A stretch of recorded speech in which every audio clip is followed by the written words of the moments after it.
사도신경으로 신앙 고백을 시작하면서 우리는 예배를 시작하겠습니다. 전능하사 천지를 만드신 하나님 아버지를 내가 믿사오며 그 오배아들 우리 주 예수 그리스도를 믿사오니 이는 성령으로 잉태하사 동정녀 마리아에게 나시고 본디오 빌라도에게 고난을 받으사 십자가에 못 박혀 죽으시고 장사한 지 사흘 만에 죽은 자 가운데서 다시 살아나시며 하늘에 오르사 전능하신 하나님 우편에 앉아 계시다가 저리로서 산 자와 죽은 자를 심판하러 오시리라. 성령을 믿사오며 거룩한 공회와 성도가 서로 교통하는 것과 죄를 사하여 주시는 것과 몸이 다시 사는 것과 영원히 사는 것을 믿사옵나이다. 아멘. 찬송가 299장 299장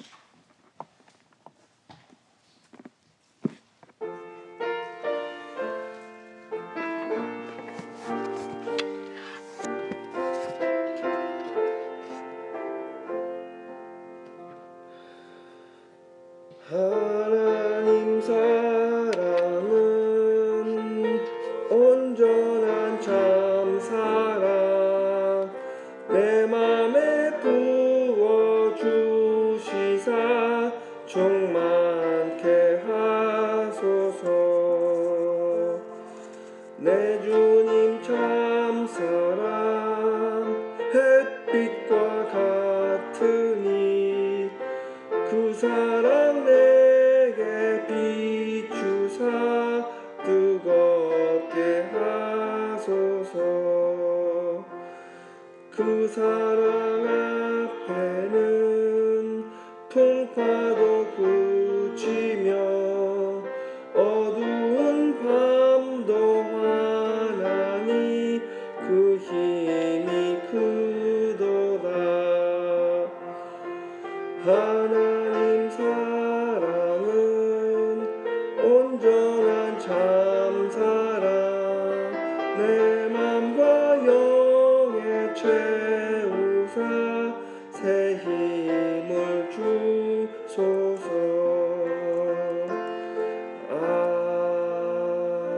아멘. 다음 곡은 301장 부르시겠습니다. 301장.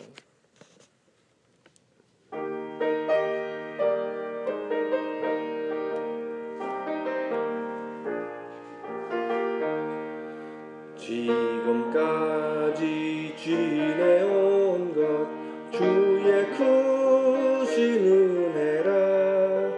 한이 없는 주의 사랑 어찌 이루 말하랴.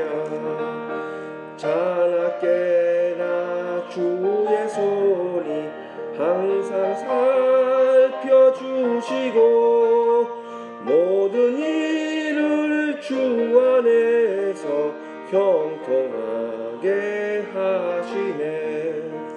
몸도 맘도 연약하나 새 힘 받아 살았네. 물 붓듯이 부으시는 주의 은혜 족하다. 사랑 없는 거리에나 험한 산길 헤맬 때 주의 손을 굳게 잡고 찬송하며 가리라. 주님 다시 배울 날이 날로 다가와 무거운 짐 주께 맡겨 벗을 날도 멀잖네. 나를 위해 예비하신 고향집에 돌아가 아버지의 품 안에서 영원토록 살리라. 아멘. 오늘 본문 말씀은 누가복음 6장 27절부터 38절까지입니다. 누가복음 6장 27절부터 38절까지요. 아멘 하시면 읽기 시작하겠습니다. 그러나 너희는 듣는 자에게 내가 이르노니 너의 원수를 사랑하며 너희를 미워하는 자들을 선대하며 너희를 저주하는 자들을 위하여 축복하며 너희를 모욕하는 자들을 위하여 기도하라. 내 입뺨을 치는 자에게 젖뺨도 돌려내며 내 겉옷을 뺏는 자에게 속옷도 금하지 말라. 무릇 내게 구하는 자에게 주며 그것을 가져가는 자에게 다시 달라 하지 말며 남에게 대접을 받고자 하는 대로 너희도 남을 대접하라. 너희가 만일 너희를 사랑하는 자를 사랑하면 칭찬을 받을 것이 무엇이니요? 죄인들도 사랑하는 자가 사랑하느니라. 너희가 만일 선대하는 자를 선대하면 칭찬을 받을 것이 무엇이니요? 죄인들도 이렇게 하느니라. 너희가 받기를 바라고 사람들에게 빌리면 칭찬을 받을 것이 무엇이뇨? 죄인들도 의수히 받고자 하여 죄인에게 빌리느니라. 오직 너희는 원수를 사랑하고 선대하며 아무것도 바라지 말고 빌리라. 그리하면 너의 상이 클 것이요 또 지극히 높으신 이 아들이 되리니 그는 은혜를 모르는 자와 악한 자에게도 인자로우시리라. 너희 아버지의 자비하심 같이 너희도 자비하라. 비판치 말라. 그리하면 너희가 비판을 받지 않을 것이요 정죄하지 말라. 그리하면 너희가 정죄받지 않을 것이요 용서하라. 그리하면 너희가 용서를 받을 것이요 주라. 그리하면 너희에게 줄 것이니 곧 후히 되어 누르고 흔들어 넘치도록 하여 너희에게 안겨주리라. 너희는 헤아리는 그 헤아림으로 너희도 헤아림을 도로 받을 것이니라. 아멘. 할렐루야. 하나님 감사합니다. 오늘도 이른 아침에 이 모든 성도들을 함께 모여서 이 예배 자리에 인도하시니 감사드립니다. 오늘 우리가 듣고자 하는 하나님의 말씀, 우리 마음에 하나님의 음성을 꼭 듣는 예배가 되기를 하나님께 간구합니다.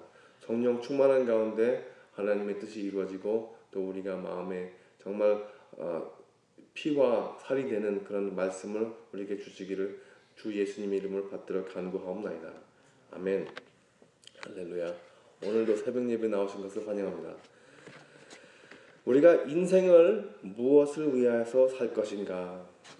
제가 어렸을 때 특별히 고등학교 3학년 때 이런 생각을 깊이 했던 적이 기억이 납니다. 그 당시에는 교회도 안 다녔고 오직 영문 시간에 실존주의 소설을 읽으면서 그 저자들 실존주의 철학에 상당한 영향을 받았던 적이 있습니다. 삶이 참 허무하다는 생각에 깊이 우울증에도 빠지고 방탕도 많이 했습니다. 그 무엇을 위해서 살 것인가 하는 생각은 인생의 방향을 좌우하는 생각입니다. 이런 생각은 젊을 때 할수록 유익하지만 당장 생존을 하기 바쁘게 살아가는 사람들에게 이런 생각은 어떤 지성인들의 사치스러운 고민들이겠죠. 대학교 들어가기 전에 저는 남들을 위해서 살아야겠다는 그런 결론을 내렸지만 그 한 단계를 넘어서서 무엇을 위해서 죽을 수 있을까? 무엇을 위해서 산다는 것이 아니라 한 단계를 넘어서 무엇을 위해서 죽을 수 있을까? 죽을 각오를 하면서 살 수가 있을까? 한번 곰곰이 생각을 해보셨다면 그것은 바로 사랑이라는 것을 깨달으셨을 것입니다. 사랑은 믿는 사람들이나 믿지 않는 사람들이나 동일하게 귀중하게 여깁니다. 큰 가치를 여기는 거죠. 삶의 그 무엇보다도 가치 있다고 여긴다고 해도 틀리지 않을 것입니다. 사랑이 있기 때문에 인생에 기쁨이 있고 모든 어려움을 견딜 수 있고 그 인생에서 의미를 찾을 수 있고 하나님을 그나마 조금이라도 알게 되는 것입니다. 안 믿는 사람들도 서로 사랑합니다. 안 믿는 사람 집안에도 부부끼리 사랑하고 자녀지간에 사랑하고 형제지간, 친구지간에 사랑합니다. 그런데 예수님께서는 우리들에게 못되게 구는 사람들을 사랑하라는 어려운 말씀을 하십니다. 하나님을 사랑하고 이웃을 사랑하라고 명령하실 때에 그 사랑의 기준은 우리 사람들이 흔히 나누는 그런 기분 좋은 사랑이 아니라 우리들을 선대하고 저주하고 모욕하고 뺨을 치고 우리 것들을 빼앗는 사람들을 사랑하라는 말입니다. 교회 처음 다니기 시작할 때는 잘은 몰랐지만 그 당시에 성령 충만할 때 초심에는 이 말이 참 감동적이었습니다. 인간의 갈등과 다툼은 갈수록 더 악화되기 마련인데 사랑으로 미움을 극복하고 선으로 악을 이겨낸다는 이 원리는 예수님께서도 너무나도 명확하게 보여준 것이죠. 그게 바로 우리 복음의 핵심이 아닙니까? 그런데 신앙생활을 하면서 이 말씀이 점점 어려워지더라고요. 친한 사람들과는 사랑을 나눌 수 있을 것 같은데 친하지 않은 사람들과는 이 사랑을 못하는 것이 더더욱 밝혀지거든요. 바쁠 때는 심지어 가까운 사람들과도 멀어질 때가 있습니다. 어제 누가복음 6장에서 마태복음에서 나오는 팔복의 내용과 같은 말씀을 들으셨는데 그 중에서 우리가 예수님 때문에 미움을 사고 욕을 먹고 따돌림을 당하면 복이 있으리라. 심지어 그날에 기뻐하고 뛰놀라. 하늘에서 너의 상이 큼이라. 저의 조상들의 선지자들에게 이와 같이 하였느니라. 그렇게 말씀을 하십니다. 그러니까 옛날에도 선지자들이 하나님의 그 뜻을 행하려고 해서 바로 서 있는 사람들은 다 핍박을 받았다는 말이에요. 우리가 서로 사랑한다고 했을 때 세상이 말하는 사랑의 기준과 믿는 사람들의 사랑의 기준은 바로 여기서 틀린 것 같습니다. 믿지 않는 사람들이나 믿는 사람들이나 우리에게 잘해주는 사람들에게는 사랑을 할 수 있지만 우리들에게 잘못하게 하는 사람들을 사랑한다는 것은 바로 거기에서야 하나님의 사랑을 밝힐 수 있는 유일한 좁은 문이죠. 좁은 문이에요. 많이 들어가지 않는다고 하셨습니다. 예수님께서. 오늘 본문에 이르기 바로 전 26절에는 모든 사람들이 너희를 칭찬하면 화가 있도다. 저의 조상들이 거짓 선지자들에게 이와 같이 하였느니라고 예수님께서 아주 단단한 경고를 하십니다. 우리가 신앙생활을 하면서 모든 사람들의 비율을 맞추며 살 수는 없는 것입니다. 우리가 진정한 하나님의 길을 걸어간다면 반드시 우리 발을 걸어 넘어뜨리려는 사람들이 있을 것입니다. 심지어 이런 사람들이 때로는 우리들과 가까운 관계에서도 나올 수 있죠. 불교 집안에는 어떤 아무개가 교회를 다니기 시작해가지고 예수님을 영접하자마자 아버지가 때리기 시작했다는 간증 말씀은 여기 모든 분이 최소한 한두 번씩은 들으셨을 것입니다. 인간의 논리로는 전혀 이해가 안 되는 일들이 벌어나는 것이죠. 그냥 교회에 다니게 내버려두지 세상에는 왜 이 학대를 하는 세력들이 있을까요? 영적인 차원에서 죄에 덮여 쌓인 인간의 마음은 하나님과 대적할 수밖에 없고 하나님을 따르는 하나님의 자녀들을 멸시하거나 괴롭힐 수밖에 없는 것이죠. 무슬림 국가에서는 거기에서 사역하시는 선교사님들의 간증을 잘 들어보면은 무슬림 가족에서 한 사람이 예수를 믿게 되면은 그 가족으로부터 따돌림을 당하게 됩니다. 예수님을 사랑해서 집에서 쫓겨나가는 성도들의 이야기들이 참 수두룩하거든요. 오늘 본문 말씀의 내용은 절대로 우리 마음대로 되는 것이 아니죠. 믿는 자들은 서로 형제 자매이기 때문에 서로 사랑하는 것이 당연하고 마땅하지만 세상이 계속 악해져 가면서 그나마 그 사랑도 식어가기 때문에 성도님들끼리도 다투고 교회들이 갈라지는 모습을 볼 수 있지 않겠습니까? 예수님께서 우리들에게 요구하는 것은 우리들을 잘 보는 사람들을 사랑하라는 것이 아니라 우리들을 삐딱하게 보면서 우리들에게 잘못하는 사람들을 사랑하는 말씀이죠. 남에게 대접을 받고자 하는 대로 너희도 남을 대접하라. 그렇게 우리나라 말로는 한국말로는 번역이 되어 있는데 이 대접을 하라는 말씀을 영어로 보시면 do unto others as you would have them do unto you. 남들이 너에게 행함을 원하는 바와 같이 너희들도 남들에게 행하라. 대접까지는 이를 필요도 없어요. 그냥 행동이 따르는 거예요. 우리가 이런 행동을 받고 싶으면은 행동을 이렇게 하라는 것입니다. 더 정확한 번역이죠. 남들이 우리에게 이해해 줬으면 하는 그런 기대가 있다면은 상대방을 이해하라. 그거예요. 남들이 우리에게 친절을 베풀었으면 하는 그런 기대가 있다면은 상대방에게 친절을 베풀라 하는 말씀이죠. 굉장히 간단한 논리 아닙니까? 하지만 여기에서 한 단계를 넘는 것이 변화를 초래하는 법입니다. 세상에서 외치는 그 사랑을 훨씬 더 초월해야 된다는 것이죠. 창세기에 요셉이 떠오릅니다. 라헬의 맏아들이었던 요셉은 레아로 낳았던 형들이 자기를 미워하자 팔아먹습니다. 형제들이. 그런데 그들을 원망했다는 말씀은 한 점도 기록이 되어 있지 않습니다. 그리고 어떤 사건이 있었냐면은 거기서 섬기던 보디바의 아내가 계속해서 끊임없이 유혹을 해서 도망을 쳤는데도 억울하게 누명을 쓰고 감방에 들어갔어도 어떤 불만도 하지 않습니다. 옥중에 탈옥될 동무에게 해몽을 해줬어요. 꿈을 꿔가지고 해몽을 해줘가지고 나갈 때 나를 기억해달라고 했는데도 한동안은 까마득히 잊어버리지 않았습니까? 나중에는 기억을 했지만 그래도 잠시라도 미워하는 그런 마음을 보이지 않습니다. 그런 마음의 여유는 어디서 나왔을까요, 도대체? 세월이 지나가고 나서 가뭄이 와가지고 형들이 찾아왔을 때 이제 애굽에서 식량을 많이 보관을 해가지고 형들이 찾아왔는데 그들을 품고 형들이 악으로 의도했던 일들은 하나님께서 선으로 만드셨다 하면서 그들에게 친절을 베풀고 용서하는 아름다운 장면을 우리 마음속에 모두 기억하실 것입니다. 아마 주일학교 때부터 그런 이야기를 들어보셔가지고 우리가 서로를 상대할 때에는 어떤 예의는 충분히 챙길 수 있어도 마음속에서 일어나는 그 갈등과 불만은 오직 사랑이 해결해 준다는 것을 다시 한번 기억하시기를 축원합니다. 그리고 비판하지 말라고 경고했습니다. 우리들이 한 사람의 행동을 볼 때 참 흉을 볼 때가 많이 있거든요. 우리는 언제나 우리들의 판단이 앞서가지고 사람들을 끊임없이 평가합니다. 그들이 우리를 어떻게 평가할까는 별로 크게 생각을 못할 때가 많이 있어요.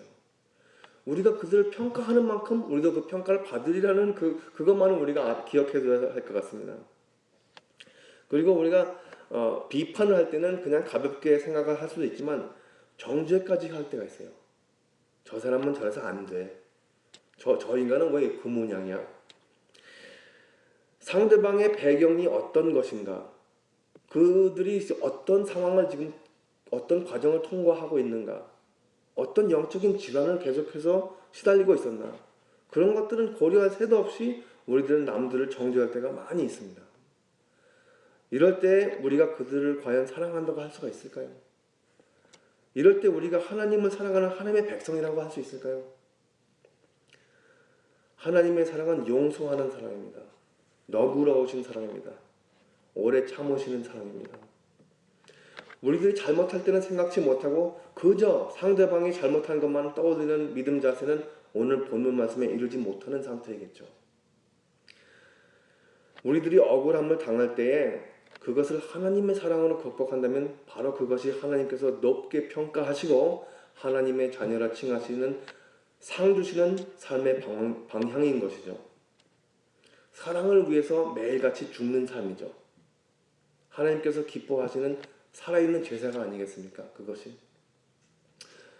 그런데 우리가 이렇게 어려운 숙제, 원수 사랑을 하라고 했을 때 저는 이런 기도를 한 적 많이 있어요. 하나님 너무 어렵습니다. 저 사람, 저 따위로 행동을 하는데 어떻게 사랑합니까?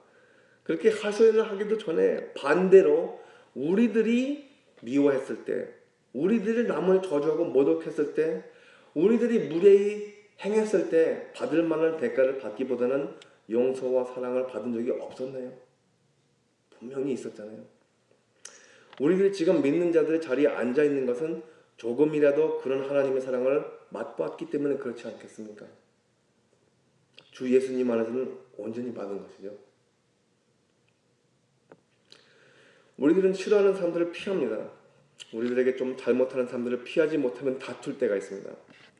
하지만 그들을 사랑하라는 말씀은 어려운 숙제가 아니라 오히려 영광입니다. 예수님과 동등한 그 자리로 초대하시는 그 좁은 문인 것이죠. 이 사도행전을 보니까 사도행전 5장 41절에서 이런 내용이 있더라고요.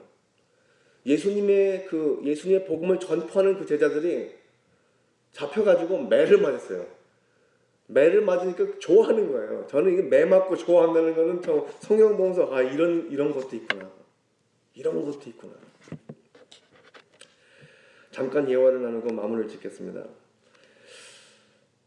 이야기를 벌써 한번 나눈 것 같기도 한데 나눴는지 안 나눴는지 기억이 잘 안 나서 다시 오늘 한번 나눴는데 제가 처음 섬기던 그 다운이 제일교회, 가주에 있는 다운이 제일교회에서 새벽 예배 다닐 때 이야기인데 그때 제가 살던 집이 우리 담임 목사님께서 현재 열방교회까지 그쯤의 거리예요. 거리가.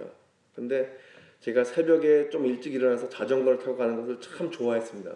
새벽 예배가 거기는 5시 반에 시작하는데 아주 열심히 달리면은 5시에 출발해서 도착할 수 있거든요. 한 30분 거리입니다. 그런데 하루는 자전거를 타고 이제 아주 신나게 속력을 내면서 달리는데 뒤에서 뭐가 날아오는 것 같이 제 뒤통수에 빡 소리가 나고 뭘 맞았습니다.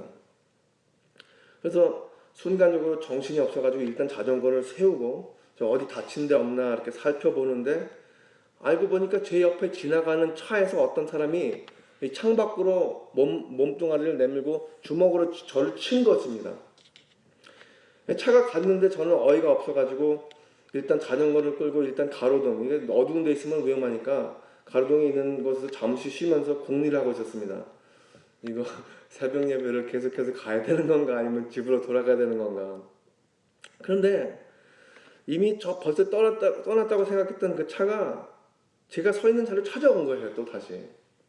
그래가지고 제가 뭐 도망을 칠 그런 그 사이도 기회도 없이 차에서 어떤 사람이 나와가지고 제게로 다가왔습니다. 그 저보고 주머니를 털라고 하는 거예요. 그래서 손을 주머니에 넣어서 주머니에서 넣은 이제 있는 것 물품을 꺼내주려고 하니까 저를 발로 차고 주먹으로 얼굴을 치더라고요. 그래서 한 대 또 맞으니까 이제야 정신이 번쩍 나서 이제 일어났습니다. 앉아있던 상태에서. 그래도 고등학교에서 레슬링을 3년을 해가지고 그랬는지 본능적으로 이제 싸울 자세를 취하려고 하는데 차 안에서 또 다른 사람이 또 튀어나오는 거예요. 그래가지고 아 이건 안 되겠구나. 그 순간적으로 감당치 못할 위험을 느꼈습니다. 그래서 싸우지도 못하고 튀지도 못하고 그저 사람 살려 help help 그렇게 아주 그냥 온갖 젖먹는 힘을 다해가지고 고함을 질렀더니 아주 신속하게 다시 차 안에 들어가서 떠나더라고요. 참 아슬아슬했죠. 다행히 크게는 다치지 않았습니다. 911을 불러가지고 경찰이 와서 경찰이 이제 저를 에스코트 해가지고 집으로 갔는데 그 중에 얼마나 정신이 없었던지 그 집에 도착하자마자 그들을 위해서 기도를 하게 되더라고요. 저도 모르게 무릎을 꿇고 기도를 하는데 제가 보기에는 그 애들이 청소년인 것 같았어요. 그렇게 뭐 다 큰 아이들 아니고 청소년인 것 같은데 목소리 들으면 흑인인 것 같기도 하고 얼굴은 뭘 써가지고 못 봤습니다. 제가 살던 동네에 그 깡패들이 있는데 그 깡패들의 그 패거리에 들어가려면은 모르는 사람들에게 저런 짓을 해야만이 들어갈 수 있는 그런 리추얼이 있어요. 그런 걔들도 그런 예식이 있는 거예요. 성령님이 시키시는데 그들이 하나님을 알게 해달라고 기도했던 적이 기억이 납니다. 저도 깜짝 놀랐어요. 제가 할 기도가 전혀 아니거든요. 제가 어떻게 그런 기도를 합니까? 제 본성은 하루쯤 지나니까 나타나더라고요. 그 당시에는 이제 성령님이 시켜서 기도는 했는데 약이 오르고 화가 나가지고 잠도 못 자는 거예요. 며칠 동안. 어디를 가도 그 자동차를 찾게 됩니다. 그리고 그들을 다시 한번 만나면 내가 가만히 두겠냐. 지금 뭐 그때는 무방비 상태니까 내가 당했는데 지금 다시 한 번 걸리면 네가 정말로 태어난 날을 정말 저주할래. 그렇게 그런 막 그냥 화가 치밀어 오르는 거예요. 그 마음이 저를 괴롭히더라고요. 그 한 대 맞은 것보다 훨씬 더.